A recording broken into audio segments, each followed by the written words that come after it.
வா ஜம்னா. என்ன ஜம்னா பேசவே மாட்ற? ஒன்றும் இல்லை விஜய். நேற்று உன்னை விட்டுட்டு போனல, டயர்டாக இருந்துச்சு ஜம்னா, அதான் தூங்கிட்டேன். அதான் என்னால் ஃபோன் பேச முடியல. நான் பாட்டு பேசினேன், நீ எதுவும் பேச மாட்ற.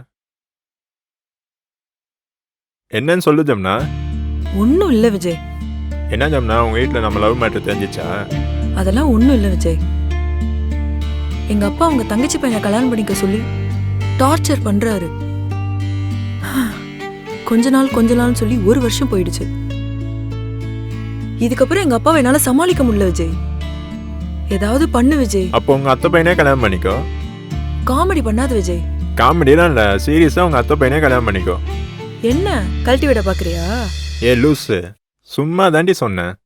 வேணா அண்ணன்ட்ட சொல்லிட்டு ரிஜிஸ்டர் மேரேஜ் பண்ணிக்கலாமா? அதெல்லாம் வேணாம் விஜய். எல்லார் சம்மதத்தோடையும் நம்ம கல்யாணம் நடக்கணும். அது கொஞ்சம் கஷ்டம் தான் ஜம்னா. சீரியஸா பேசு விஜய். நீ உங்க அப்பா அம்மாவை அழைச்சிட்டு வந்து என் வீட்டில் பேசு.